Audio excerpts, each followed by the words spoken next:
I remember audibly, I can still hear my uncle screamed when it shot across the sky and stopped. And we just at the same time, like, are you kidding? This just happened in front of us. Meanwhile, let me pass on the good word about the new Wonky Times.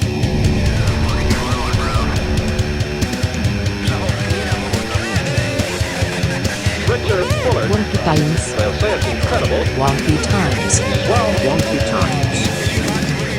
Hey, how's it going? We'll get to that interview in just a jiffy. We will get back to it faster than a wink of an eye. Wow. Or perhaps even faster than a toupee in a hurricane. Welcome to Wonky Times. Matt Sterner here with my co-host Robo Brian. It's a pleasure to be in your ears once again. I just call him Brian. You can too. Oh, and before I forget, follow us on social media. Follow us like a shadow. Creep us out. Do whatever it takes. Are you feeling okay? Yeah, I'm feeling great today. Just checking. So, I want to start this episode off by talking about a recent discovery on Mars. There's a new photo making its rounds online, courtesy of researchers at the University of Arizona. That's in Tucson, Arizona. It's an area on Mars that looks a lot like a teddy bear. Well, I mean, the face of a teddy bear. It depends on how you look at it. And here are some of the theories that the Mars Reconnaissance Orbiter experts think it is. One of them said, maybe the noise is a volcanic or mud vent. Another thinks the deposit could be lava or mud flows. Okay, mud. And then another expert said, maybe just grin and bear it. I don't care what they say, Brian. Experts do have a sense of humor. Maybe they're experts in humor, perhaps. Do you know what I see? Oh yeah? What's that? It looks more like a flat pancake to me. One with little eyes. Sort of like the time you tried making yourself Mickey Mouse-shaped pancakes. I'm with you there, Brian. And yeah, you know what? This bear doesn't even have any ears, so I'm calling it a pancake bear. A hotcake, according to some. Others say flapjack. Is that like the external flap depository located on my undercarriage? I think the experts call that a poop chute, but maybe I'm wrong. Anyway, look for this teddy bear article over at wonkytimes.com. I've got one more wonky thing I want to talk about really quick. There's a photo circulating around the internet and at wonkytimes.com, of course. It's a humongous 4-foot-long American eel that's been washed up on a beach in Texas. The expert that found it is saying this is as big as they get. Well, they obviously haven't seen old Nessie. Wait, have you seen the Loch Ness Monster, Brian? Nessie is a great friend of mine. We go way back. Back when I was in cybernetics school. Man, you continue to impress me, Brian. But anyways, Jace Tunnel is the guy who found this. He's a part of the University of Texas Marine Science. He's actually used to finding interesting creatures and items on the beach. He's like one of those old dudes on the beach, but without the metal detector. You know what I mean? I'm not fond of metal detectors. In the past, he's found other things like dead birds, washed up starfish, and blue dragons. Did you say dragon? Blue dragons are a type of sea slug, Brian, not something wizards fly around on. Okay, let's get to a recent chat I had with my friend Robert. He saw a UFO zipping in the sky in Palm Desert, California. Take a listen, Brian, and let me know what you think. Okay, I've got Robert Montano here. Am I saying your last name right? You're not, but that's fine. We've only known each other for like 20 years or something. Robert Montana. Montano. It's like the mountains in Espanol. All right, Robert, you're a co-host of a YouTube channel called Late to the Party. Tell us about it. What is it? Sure, yeah, we watch things, and if you want, you can watch us too. Late to the Party on YouTube. Late to the Party. I follow you guys on Instagram, Facebook. You're the one. YouTube. Thank you. We appreciate all support that you can get. Maybe I was your very first follower. You know what? You used to bug me quite a bit when we used to work together when we were chilling. But so I have you on the show here. Well, this is a show too, I guess. Well, it's a podcast. It's a show. I have you on the podcast here to talk about something that you saw in the sky years ago, right? How long ago was this? Oh my gosh. It was, how long have I until I graduated high school? I'll say 20 years. Wow. Maybe more. So where did this happen? Tell me all about it. Palm Desert, California. If anybody has ever gone to Los Angeles from Phoenix, you will pass through Palm Desert, California with all the windmills. And dinosaurs, right? Yeah, they got the dinosaurs, the Cabazon dinosaurs from Pee-wee's Big Adventure. Definitely check them out. And Desert Springs, Palm Springs. You ever watched that episode of Saved by the Bell where they go to the Marriott Hotel with the boats in the water? Oh, yeah. Desert Springs. But yeah, in that whole area, Indio.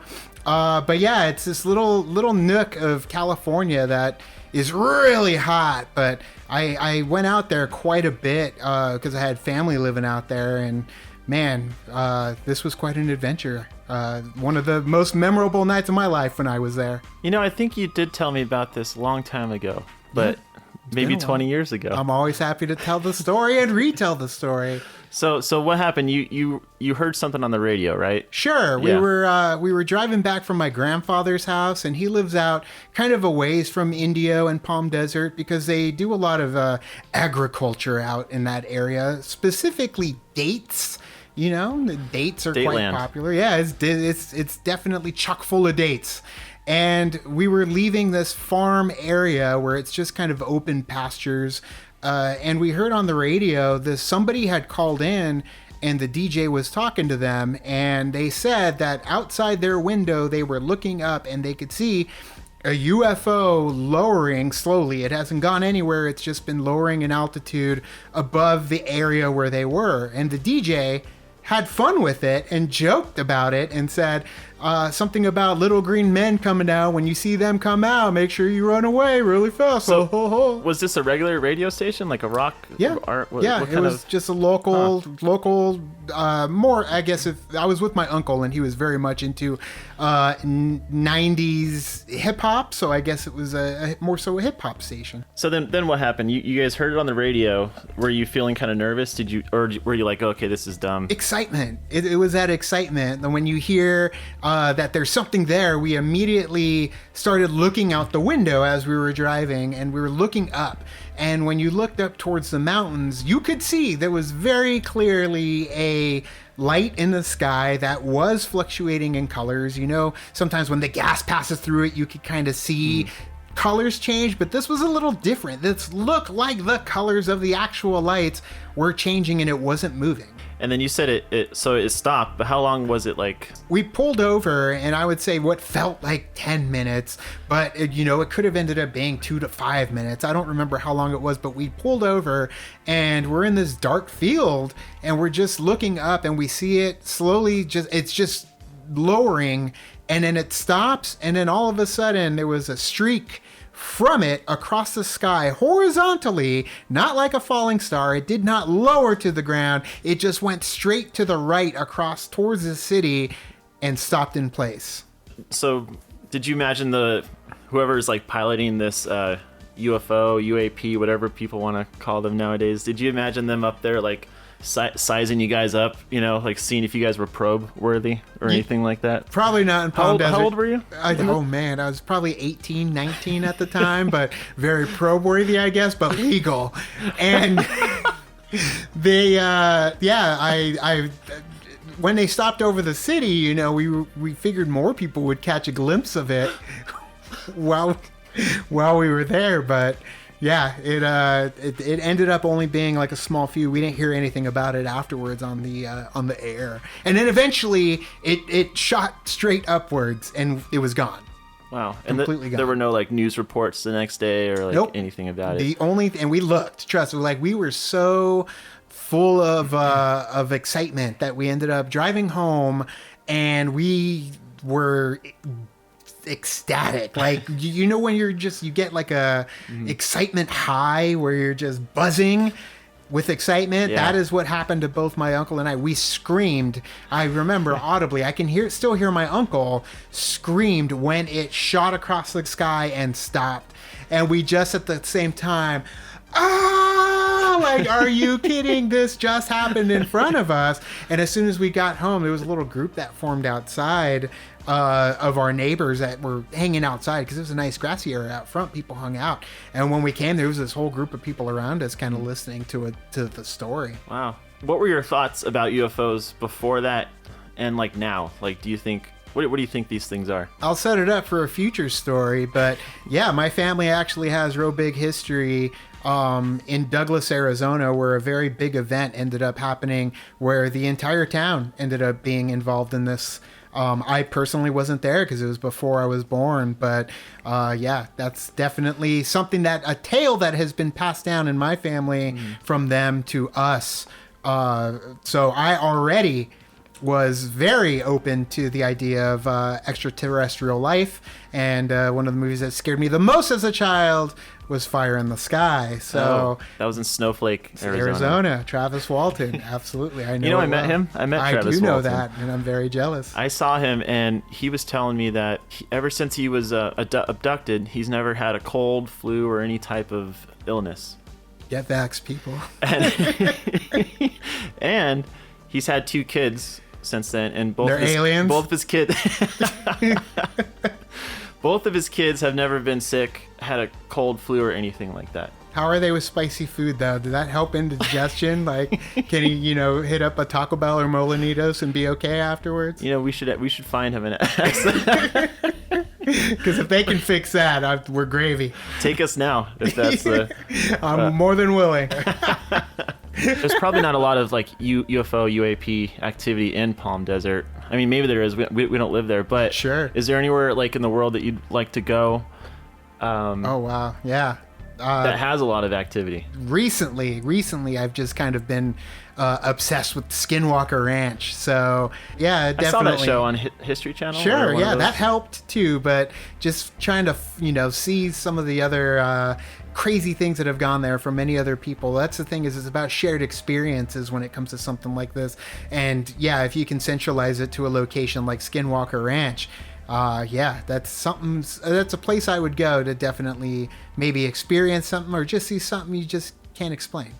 When I was in 2nd grade, I would have like slumber parties at my friend's house, and his parents would always scare me about skinwalkers because they said they were like near the area that they were living, and they would always say, they take little kids, they're gonna come in the window and take you out in the middle of the night. I don't know why they did that. Your friend's parents are pros at like the scary stories at a sleepover. I would be dying. I already told you about Fire in the Sky. You tell me skinwalkers are running around and I steal had this the kids? image of what a skinwalker was in my head. I just imagined them just butt naked outside of the window waiting for me. Humanoid though, right?